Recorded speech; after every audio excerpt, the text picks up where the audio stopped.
Langsung dari Metro TV Sumatera Utara, senang sekali 30 menit ke depan saya Zaki Yusuf hadir untuk Anda kali ini langsung dari Sky The Oasis. Dan kita akan berbicara dengan kantor imigrasi kelas 2 TPI Belawan, tentunya dengan Bapak Andrew Guntur S. Simanjuntak, beliau selaku kepala kantor dari kantor imigrasi Belawan. Kita akan coba berbicara selama 30 menit ke depan ini, berbicara tentang hal-hal apa saja atau pencapaian apa saja yang sudah dilakukan oleh kantor imigrasi kelas 2 TPI Belawan di tahun 2024 ini. Selamat siang Pak Guntur. Selamat siang. Pak Guntur, mungkin sebelum kita berbicara target atau juga capaian dari kantor imigrasi kelas 2 TPI Belawan, ada perubahan yang terjadi di Kementerian Imigrasi, Pak Ya, Guntur ya. Mungkin dengan pemerintah yang baru saat ini, mungkin Pak Guntur bisa jelaskan dulu apa? ya. Pada tanggal 21 Oktober 2024, Presiden Prabowo Subianto telah melantik Menteri dan Wakil Menteri pada Kabinet Merah Putih, Oke. di mana Kementerian Hukum dan HAM itu dipecah menjadi 4. Oke. Yang pertama itu Kementerian Koordinator Hukum, HAM, Imigrasi dan Pemasyarakatan, kemudian Kementerian Hukum, kemudian Kementerian HAM, dan Kementerian Imigrasi dan Pemasyarakatan. Oke. Nah, Direktorat Jenderal Imigrasi itu berada di bawah naungan Kementerian Imigrasi dan Pemasyarakatan. Gitu, Pak. Oke, baik. Jadi Pak Guntur, kalau kita berbicara, jadi sekarang ini di bawah Kementerian Imigrasi dan Pemasyarakatan ya, Pak Betul, Guntur ya. betul. Dan selanjutnya kita akan coba berbicara seperti apa pencapaian yang telah dicapai oleh kantor imigrasi kelas 2 TPI Belawan, berbicara tentang paspor sendiri Pak Guntur. Sampai saat ini sebenarnya kantor imigrasi Belawan telah mencetak berapa paspor, karena erat kaitannya dengan paspor yang diterbitkan oleh kantor imigrasi Belawan, itu sebuah pencapaian di tahun 2024 ini ya Pak Ya, Guntur betul, ya. Pak. Betul. Silakan Pak. Tiga. Kantor Imigrasi Belawan menerbitkan 2 jenis paspor. Yang pertama kan paspor elektronik dan paspor non elektronik. Elektronik, oke. Paspor elektronik itu sekitar 11.000 dan paspor non elektronik sekitar 29.000 pada sepanjang tahun 2024 ini.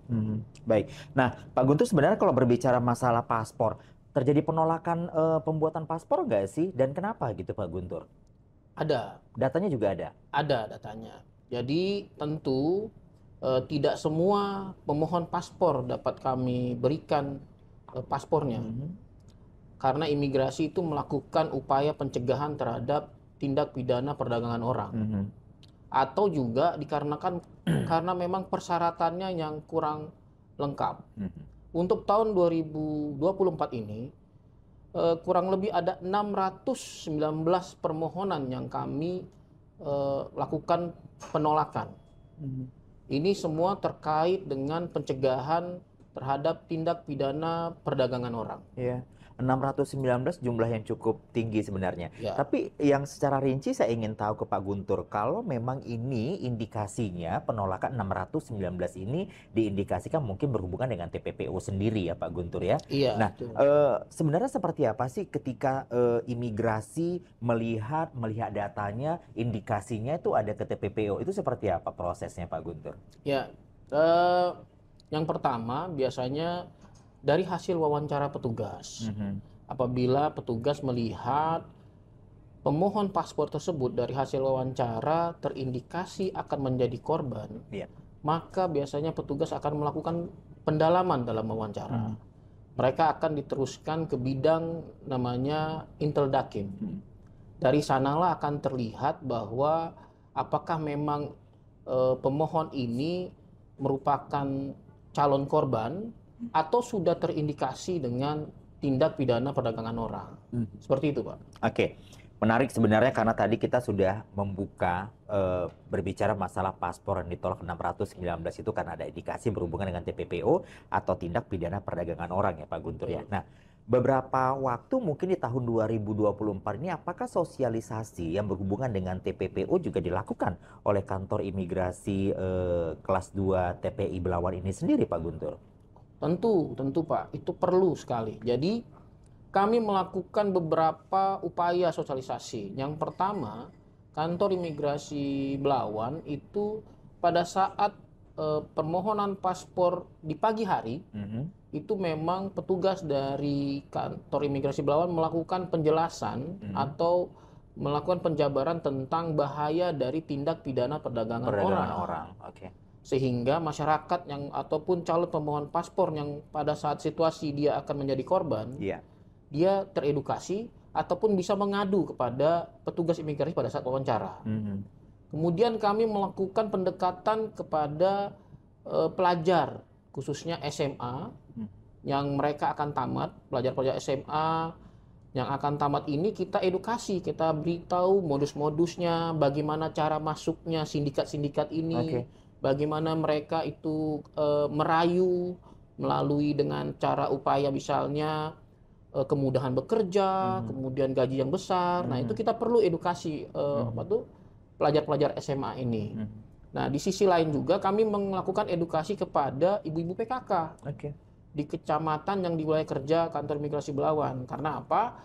Karena kalau ibu-ibu ini tidak dikasih edukasi juga, maka upaya yang dilakukan oleh anaknya yang untuk menghindari diri ini tidak akan bisa tercapai tanpa ada dorongan dari keluarga. Iya, betul. Makanya kami edukasi juga kepada ibu-ibunya supaya satu, ibu-ibunya tahu modus-modusnya atau cara-cara agen-agen ataupun sindikat ini masuk.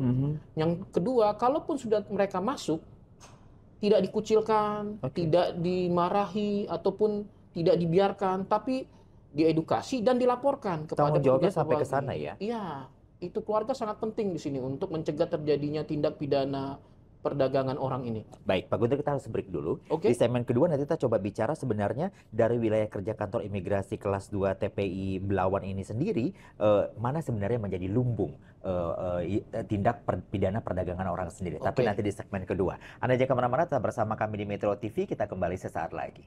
Kita kembali lagi di Metro TV Sumatera Utara dan masih bersama kantor imigrasi TPI kelas 2 Belawan. Kita masih bersama Pak Andrew Guntur, tentunya masih berbicara tentang seperti apa capaian kinerja kantor imigrasi TPI kelas 2 TPI Belawan ini di sepanjang tahun 2024 ini.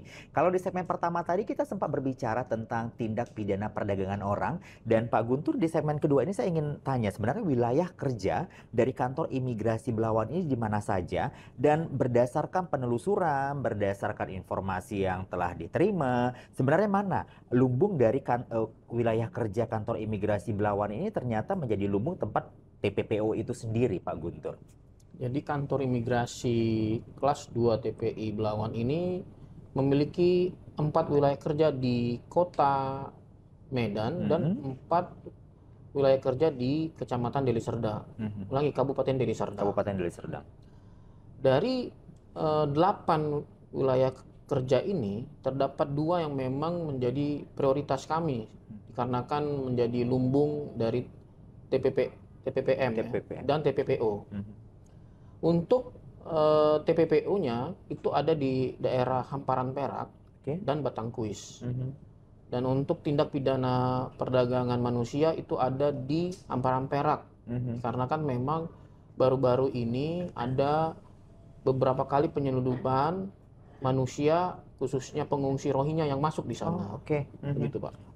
Jadi 2 kecamatan itu yang berada di kawasan Deli Serdang berarti ya Pak Guntur. Betul. Ya? Hamparan Perak dan juga Batangkuis yang menjadi concern dari kantor imigrasi Belawan berbicara tentang TPPM dan juga TPPO. Betul. Nah, berbicara hal lain sebenarnya bukan hanya sampai di situ saja berbicara masalah kantor imigrasi Belawan ini sendiri Pak Guntur. Kita coba bicara tentang warga negara asing di bawah wilayah kerja dari kantor imigrasi Belawan ini. Saat ini kondisinya sudah seperti apa sih yang dilakukan untuk WNA yang ada di wilayah kerja kantor imigrasi Belawan, Pak Guntur? Untuk pelayanan terhadap WNA, kantor imigrasi Belawan terhadap izin tinggal kunjungan itu diterbitkan sekitar 90 permohonan. Lalu izin tinggal terbatas sekitar 178 permohonan dan izin tinggal tetap itu 4 permohonan. Perlu kami garis bawahi bahwa jumlah ini adalah jumlah pemohon yang datang.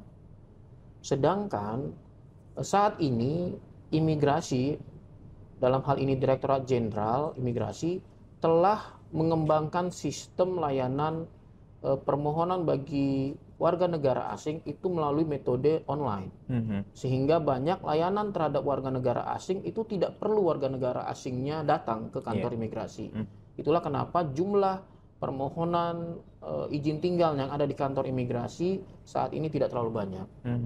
Oke, Pak. tapi Pak Guntur kalau kita lihat kantor imigrasi kelas 2 TPI Belawan ini berbicaranya bukan hanya penerbitan paspor saja, bukan hanya berbicara masalah izin tinggal orang asing. Hal apa lagi yang dilakukan melihat teritorialnya itu ada di sebuah pelabuhan Belawan tentunya Pak Guntur? Kami juga melayani pendaratan terhadap kru asing di pelabuhan Belawan, terhadap kapal-kapal yang datang, baik itu kapal kargo maupun kapal tanker. Itu kurang lebih 32.000 kru kapal asing yang kita layani pada tahun 2024 ini. Oke, begitu. Sebanyak itu berarti ya Pak Guntur ya. Nah, yang menjadi pertanyaan, pasti kan ada beberapa orang asing di wilayah kerjanya Belawan, akhirnya harus dideportasi sebenarnya ya Pak Guntur ya. Pertanyaannya sebenarnya pelanggaran apa sih yang warga negara asing lakukan di wilayah kerja kantor imigrasi Belawan ini sehingga tindakan deportasi itu harus dilakukan? Ada beberapa hal yang dilanggar ya, tapi pada umumnya kebanyakan adalah pelanggaran penyalahgunaan izin tinggal. Untuk tahun 2024 ini sudah 12 warga negara asing yang kami lakukan tindakan administrasi keimigrasian dan 1 warga negara asing yang kami majukan ke pengadilan atau jalur pro justisia. Oke. Dan bukan cuma itu, isu juga beberapa hari ini adanya kenaikan biaya paspor atau PNBP, Pak Guntur. Tapi sebelum kita berbicara masalah kenaikan paspor, saya ingin tahu juga ini selama tahun 2024 ini sudah berapa sih PNBP yang dihasilkan dari kantor imigrasi kelas 2 TPI Belawan ini sendiri, Pak Guntur? Pendapatan negara bukan pajak dari kantor imigrasi kelas 2 TPI Belawan itu sudah mencapai 19 miliar lebih. Di mana sebelumnya kami ditargetkan kurang lebih 4,9 miliar. Jadi udah jauh melebihi target yang telah ditetapkan. Begitu. Nah, akan ada realisasi dengan harga baru PNBP di tahun ini? Seperti yang sudah diinformasikan? Peraturan ataupun sesuai ketentuan yang telah ditetapkan melalui peraturan pemerintah nomor 45 akan ada biaya paspor ataupun biaya izin tinggal keimigrasian yang terbaru. Itu dapat Bapak Ibu ataupun pemirsa dapat lihat melalui website resmi kami di imigrasi.go.id. Oke. Ya. Nah, dan juga yang banyak ditunggu orang adalah pergantian warna paspor, Pak Guntur. Mungkin Anda juga tahu ya, kali di beberapa sosial media juga banyak orang yang akhirnya ingin mencoba mengganti warna paspornya. Ini berbicara warna paspor ini sendiri memang diganti, sudah terrealisasi dari tahun 2024 ini, akan direalisasikan 2025 atau bagaimana? Jadi memang Direktorat Jenderal Imigrasi telah meluncing paspor merah putih. Paspor merah putih. Pada tanggal 17 Agustus tahun 2024. Jadi memang sesuai ketentuan ICIO bahwa setiap negara harus memiliki ciri khas terhadap dokumen perjalanannya. Nah, ditentukanlah bahwa untuk Indonesia warna bendera lah menjadi ciri khas paspornya. Itulah pada tanggal 17 Agustus 2024 diresmikanlah paspor merah putih ini. Paspor merah putih ini akan secara berkala dilakukan penerbitannya. Mungkin untuk kantor imigrasi kelas 2 TPI Belawan akan mulai di pertengahan bulan Mei tahun 2025. Dikarenakan kami harus menghabiskan stok paspor yang saat ini ada, paspor hijau yang ada saat ini. Mungkin pada saat tahun 2025 pada bulan Mei baru kami menggunakan paspor merah putih yang sudah diresmikan pada tanggal 17 Agustus tahun 2024 tersebut. Oke. Kita break lagi Pak Guntur. Nanti di segmen ketiga kita coba berbicara sebenarnya ada hambatan nggak sih dalam pencapaian kita di tahun 2024 ini. Anda Metro TV Sumatera Utara yang masih menyaksikan kita, jangan kemana-mana, tetap bersama kami. Masih dari Sky di Oasis dan masih di Metro TV Sumatera Utara, kita masih bersama Pak Guntur selaku Kepala Kantor dari Kantor Imigrasi Kelas 2 TPI Belawan tentunya. Di segmen ketiga ini kita akan coba berbicara sebenarnya hal-hal apa sih yang menjadi hambatan Kantor Imigrasi Belawan untuk mencapai target-target yang harus dicapai di tahun 2024 ini. Apa saja sebenarnya yang menjadi hambatan sendiri Pak Guntur berbicara masalah pencapaian yang sudah dicapai? Tentunya pasti ada hambatan yang dihadapi oleh kantor imigrasi Belawan, Pak Guntur. Ya, pada tahun 2024 ini yang pertama kami masih mengalami yang namanya kebanjiran, Pak. Oh, masih berbicara Iya. masalah ini banjir rob atau seperti apa? Memang saat ini kantor imigrasi tidak lagi mengalami banjirop, namun ketika hujan dengan tingkat intensitas Deras. tinggi, itu air akan masuk ke halaman kantor dan membasahi ruang pelayanan. Oke. Hal inilah yang terkadang mengganggu pelayanan pada kantor imigrasi kelas 2 TPI Belawan. Kami harus ekstra keras membersihkan, kemudian kita mengeringkan kembali supaya layanan terhadap masyarakat tidak terganggu. Memang permasalahan ini kami sudah sampaikan ke pemerintah Kota Medan. Kami harapkan memang agar drainase yang ada di sekitar kantor itu dapat dibersihkan, sehingga aliran air ketika hujan dengan tingkat intensitas yang tinggi itu dapat segera dibuang ke laut. Karena kan kita ketahui saat ini di Belawan itu sudah memiliki ada beberapa pompa. Betul. Itulah yang menyebabkan banjirop kami tidak mengalami. Namun ketika drainase pada kantor tidak teraliri dengan baik, memang itu mengalami permasalahan kebanjiran terhadap hujan. Karena memang pengaruhnya ke pelayanan ya Pak Guntur ya. Betul. Tapi saya mau tahu juga Pak Guntur, sebenarnya kan ada beberapa inovasi juga tentunya yang dikeluarkan oleh kantor imigrasi Belawan berhubungan dengan memperlancar proses pelayanan ini sendiri sebenarnya. Apa saja sih sebenarnya Pak Guntur inovasi-inovasi di tahun 2024 ini yang sudah dijalankan oleh kantor imigrasi Belawan? Yang pertama, kami menggalakkan Easy Paspor. Jadi apabila masyarakat atau kelompok masyarakat yang memang jumlahnya mencapai 80 orang dengan tujuan yang sama, itu dapat mengajukan permohonan ke kantor imigrasi kelas 2 TPI Belawan. Nanti kita akan jemput bola datang ke lokasinya. Selama lokasinya memadai untuk dilaksanakan pelayanan imigrasi, maka kita bisa lakukan pengambilan data foto, sidik jari dan wawancara di sana tanpa harus datang ke kantor imigrasi. Sehingga nanti pengambilan paspornya dapat diwakilkan oleh penanggung jawab dari kelompok tersebut. Kemudian kami juga bergerak melalui pembentukan desa binaan. Jadi imigrasi memiliki namanya desa binaan imigrasi, Pak. Tujuannya agar desa-desa yang kami anggap rawan tindak pidana perdagangan orang maupun tindak pidana perdagangan manusia, itu kami bisa dekat dengan masyarakatnya. Kami kirimkan petugas imigrasi yang namanya Pimpasa atau petugas pembina desa. Tujuannya Pimpasa ini agar masyarakat dapat memperoleh informasi yang jelas tentang pelayanan keimigrasian. Selama ini kan masyarakat tidak tahu bahwa ternyata imigrasi sudah punya aplikasi M-Paspor. Tidak harus melalui biro atau agen, tapi cukup melalui aplikasi paspor, kemudian mengikuti tata cara ataupun layanan yang diminta, masyarakat sudah bisa mengajukan permohonan paspor di kantor imigrasi kelas 2 TPI Belawan. Nah, belum lagi banyak simpang siur informasi terkait ada yang katanya paspor kerja, paspor wisata, yang sebenarnya paspor yang ada di Indonesia itu hanya ada dua, paspor biasa dan paspor elektronik. Nah, jadi simpang siur inilah yang terkadang dimanfaatkan oleh oknum-oknum ataupun sindikat perdagangan orang sehingga masyarakat itu terjebak.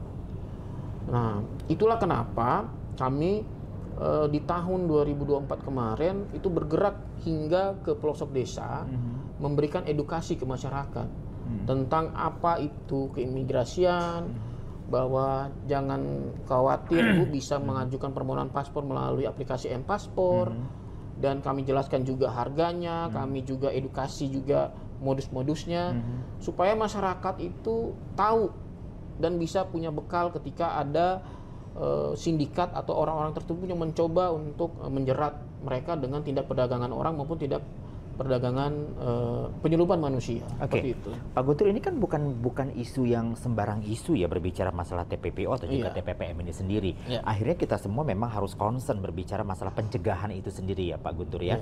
Jadi dengan adanya program Desa Binaan tadi memberikan edukasi juga penerangan kepada masyarakat yang sudah dipilih tentunya dari pihak kantor imigrasi Belawan untuk diedukasi tentang seperti apa sebenarnya pola-pola kerja mungkin para sindikat yang akan melakukan TPPO atau juga TPPM ini sendiri. Ya. Tapi mungkin ada pesan yang ingin Pak Guntur sampaikan lebih kepada masyarakat yang lebih aware lagi berbicara masalah tindak pidana perdagangan orang ini dan juga tindak pidana perdagangan manusia ini apa sebenarnya Pak Guntur? Jadi perlu masyarakat tahu bahwa mungkin masyarakat sudah mengenal namanya judi online. Nah, hampir ribuan warga negara Indonesia saat ini terjebak di 3 negara. Menjadi korban. Menjadi admin yang dipaksa kerja. Oke. Yaitu Myanmar, perbatasan Vietnam, dan perbatasan Kamboja. Semuanya perbatasan itu? Iya, karena memang didesain mereka di daerah Perbatasan. Mereka-mereka ini terjebak dengan tawaran manis, janji kerja mulai dari asuransi kerja yang bagus, gaji yang memadai, hingga beberapa benefit-benefit, sehingga akhirnya mereka tergiur untuk berangkat ke sana. Dan di sana dipaksa kerja oleh sindikat tersebut untuk menipu warga negara Indonesia yang di sini.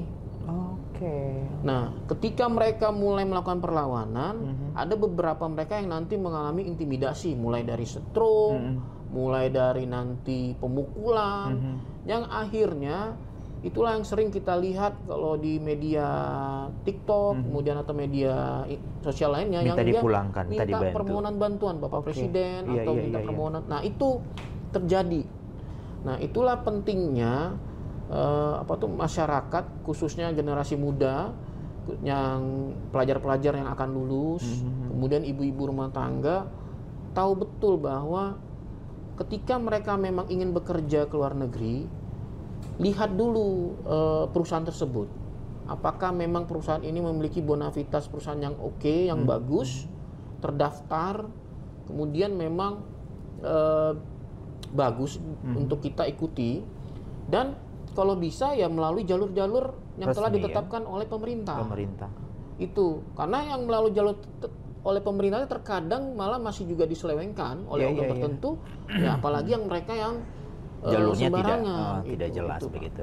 Baik Pak Guntur, sebenarnya ini sudah menjadi salah satu pemahaman yang cukup menarik ya, berbicara target yang telah dicapai dan juga memang masih ada misi berbicara masalah TPPO dan juga TPPM di beberapa wilayah kerja kantor imigrasi TPI kelas 2 Belawan ini yang memang harus lebih concern lagi, dan saya yakin itu harapan untuk lebih baik lagi di tahun 2025 kali ya Pak Guntur ya. Betul. Baik, terima kasih Pak Guntur kebersamaannya, terima kasih juga Anda yang sudah menyaksikan kita langsung dari Metro TV Sumatera Utara. Terima kasih juga untuk Sky The Oasis, untuk seluruh tim yang bertugas hari ini juga saya ucapkan terima kasih. Kita langsung pamit. Wassalamualaikum warahmatullahi wabarakatuh. Jelajahi cara baru mendapatkan informasi. Download Metro TV Extend sekarang.